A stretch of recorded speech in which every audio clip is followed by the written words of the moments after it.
What up? It's K.Honesty, and I'm about to do a review of Tyler Perry's Sistas Season 8, Episode 7, which I know this is a couple of days late, but I was enjoying my Thanksgiving. Like, I hope you all were enjoying your Thanksgiving.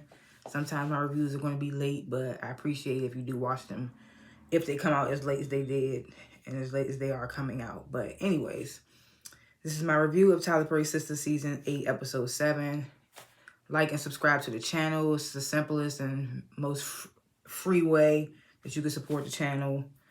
I'm not a public speaker. I will tend to fumble my words and say and so and like 1,000 times. I may stop to regain my thoughts. I may slow my speaking down to regain my thoughts. I'm going to be looking at my notes over here that I take throughout the show. Oh, I got popcorn. Anything I say, my opinion, it does not reflect anyone or anything associated with the show.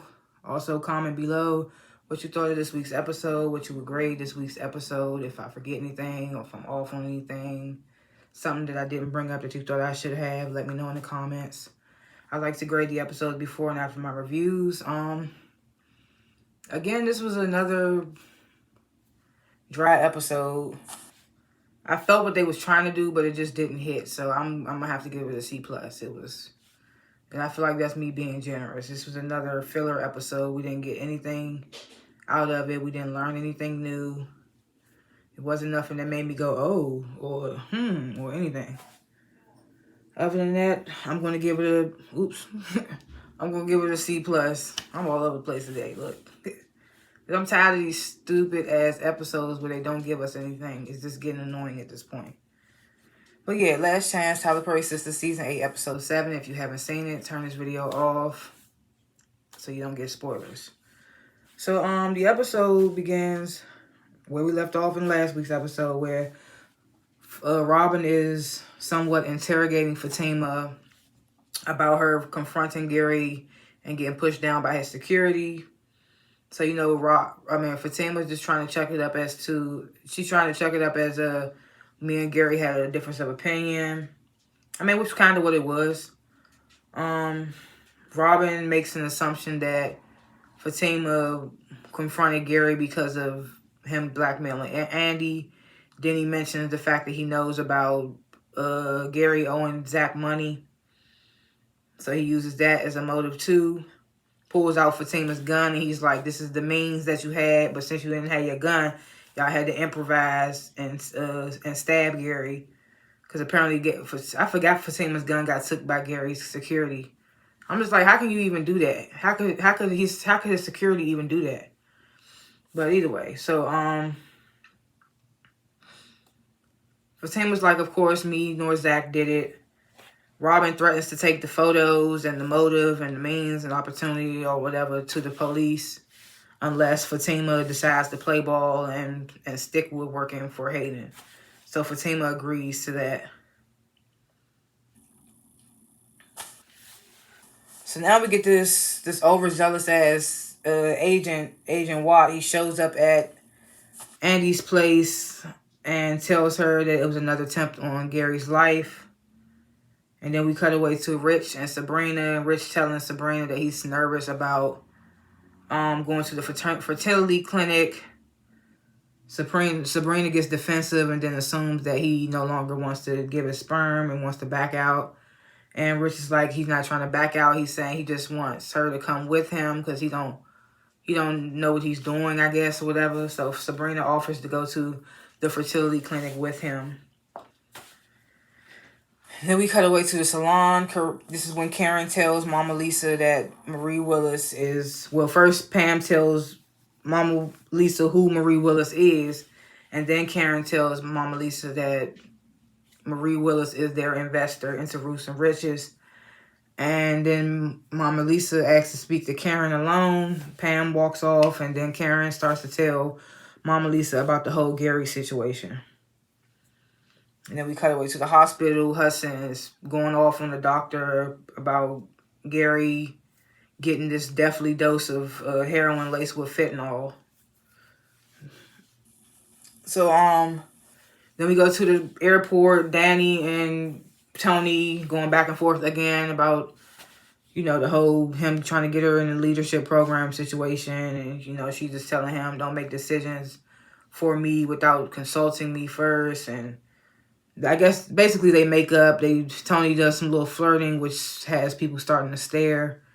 It's just like a whole bunch of, like I said, this is a filler episode. We didn't get nothing for real. Fatima comes home. Zach gives her the exciting news about fucking spider. Fucking spider. Got your ass, fucking spider. My bad. I hate spiders.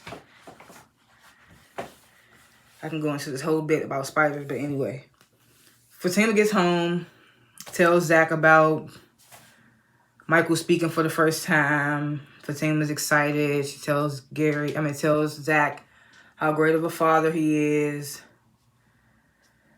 Zach then suggests, well, first she asks where Michael is, and Zach's like he's at a play date with his friend Josiah. So then Zach makes a suggestion that they have Josiah's parents over for like a double date dinner type situation. Fatima agrees. Fatima makes a couple of cracks at about Zach and Aaron both being the baby daddies of Karen's babies, whatever. We go back to Andy's place, and Agent Watts telling Andy that Gary's still alive, but he was injected with fentanyl, and then starts making assumptions that Andy had Fatima get some fentanyl from the hood, since Fatima's so hood.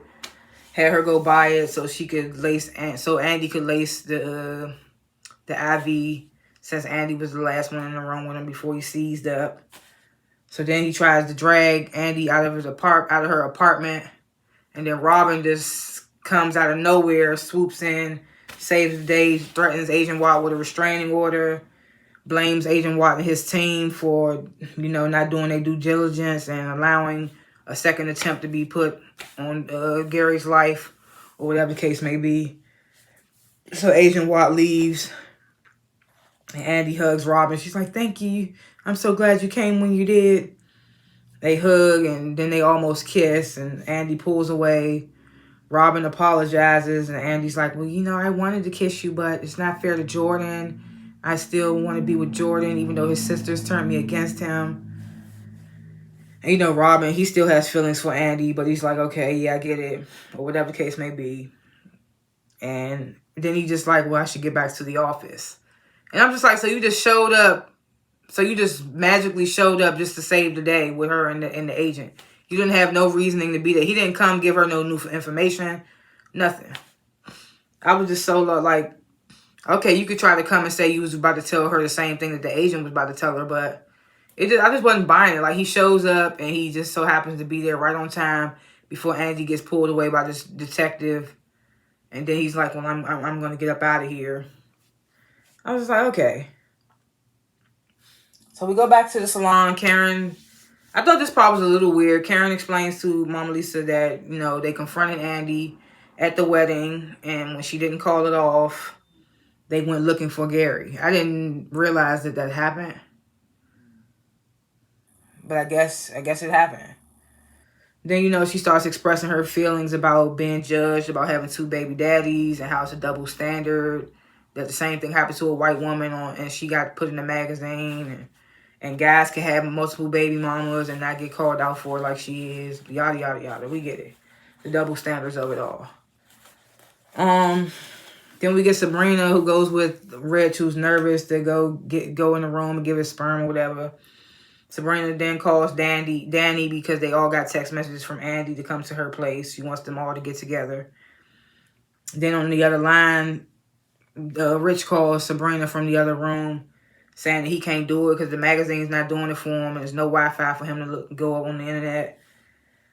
So then Sabrina starts talking dirty to him on the phone, which helps him masturbate into the cup. It was just very cringy. I was just like, okay. So that happening. So then the girls, they arrive at Andy's. Fatima was supposed to be there, and, they let us know. They make it known that Karen has no problem with Fatima now. So Karen then tells the girls about the woman that tried to come and scam them, and how Marie Willis was there, yada, yada, yada. Andy then tells the girls how Robin tried to kiss her, even though y'all tried to kiss each other from what we seen, what it looked like.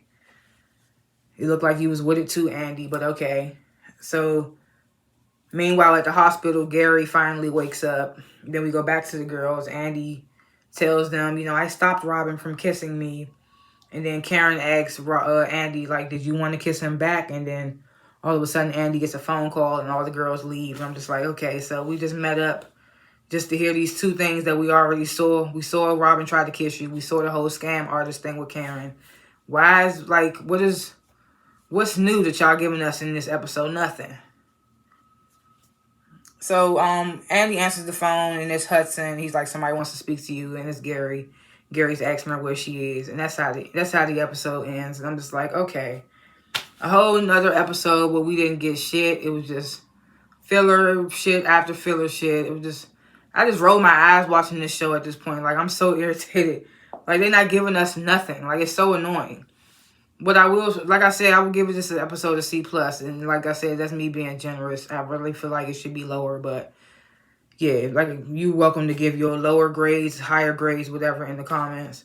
Only thing I will say about this episode, okay, Gary's awake. So if he's awake and he's in that room with Hudson, then obviously Hudson didn't do it because he would have said something about Hudson or whatever. Obviously, it wasn't Andy, I guess, because he wanted to talk to Andy on the phone. I feel like the first words out his mouth would have been, bitch, you're going down, or something like that if it was Andy. So I'm assuming now it's not Hudson or Andy. It's going to be somebody else that we least expect. I hope it is, because it's just like, at this point, maybe it's Robin. I don't know. I'm thinking it's Robin because they brought him back. And that's who the girls was talking about right before Andy got the phone call. But this was just another dry-ass episode. It's not really giving us much. The next episode, I mean, it looks like it's going to be something, but we don't know. I mean, hopefully next episode we find out who did what to Gary because he's awake now. If they give us a whole nother episode and they don't tell us who did it to Gary, I'm going to be annoyed. But yeah, like I said, C+ for this episode. Those are my thoughts and what have yous for this episode and whatever for next week's episode. Let me know in the comments what you would grade this week's episode, what you thought of this week's episode. If I forgot anything, was off on anything, didn't mention something, let me know. All that good stuff. If you want to talk about what you think is going to happen in the next week's episode, leave all that good stuff in the comments. Like and subscribe to the channel. It's the easiest way to help support my channel. It takes less than 5 seconds. If you sat here for this whole 13 minutes and watched this review, you can spend another 5 seconds of your time just hitting the like button and the subscribe button. It's free. It's anonymous. I can go on and on about the benefits that it does for my channel. But yeah, if you want to support, that's the easiest way to do it. So like, subscribe, comment below. Thanks for watching this review, and I will see y'all in the next one. Peace.